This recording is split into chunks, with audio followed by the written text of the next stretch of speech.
Hi everyone, I'm Erick Coolidge, Tioga County Commissioner. I believe we all have experiences in our lives where we remember where we were on certain events.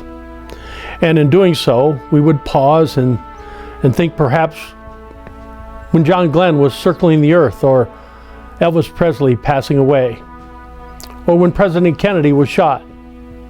But I'm sure we can all stop, and for those of us who were alive at the time, and remember where we were and how we felt.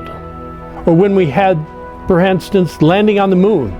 That was a great accomplishment, and it mattered to all of us. Every one of us felt some measure of success in that event. Now, some of what I mentioned are tragic, and some are personal successes in the history of well-established efforts and investment to move us forward as a country and as a nation. However, this is 9/11 remembrance, and as we think about the experience, it has tremendous meaning to those of us who stop and reflect on those horrible losses of life on that day. That expression of harm to our country and nation affects us deeply. Now let's pause and think about how we felt then. We felt hurt. We felt harmed. We felt threatened.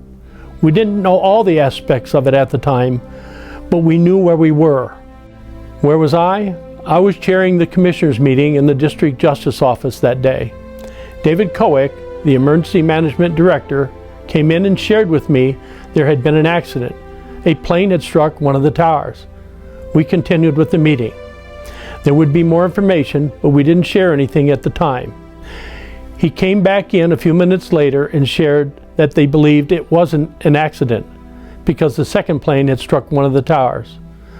We immediately stopped the meeting and observed a moment of silence for what had just occurred in our country, without understanding the total impact, but we were clearly shaken by the event itself.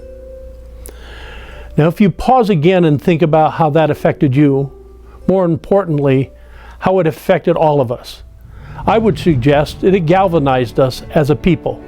Then again, what were we going to do beyond that point was unknown, because we were struggling, trying to understand what occurred and how that would ultimately change our lives forever. So, as emergency personnel and others tried to sort through the rubble, people had to sort through their emotions of what occurred that day.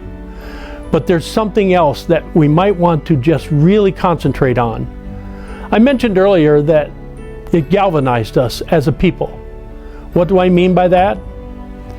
It didn't matter who you were, where you were, what age you were, your nationality, your faith. It didn't matter, because we were one. We were a people of a nation who had been hurt, who had been harmed, who had been threatened. So today, let's take that moment as we reflect not only on what that event created, but more importantly, where we stand as a nation today. There's some harm happening now, and with that in mind, wouldn't it be a welcome turnabout if we could revisit the feeling of that experience? That we would have a chance to look at one another differently. Those feelings of pride and country, of unity, and to be a part of who we are today. Let's hope that as we work through this pandemic and all the unrest, that we recognize what this nation means to all of us. Change the approach of how we treat each other. Show respect for this nation and our flag and what it stands for. Because 9/11 helped us appreciate everything about who we are as a nation. And I pray, may God bless the United States of America.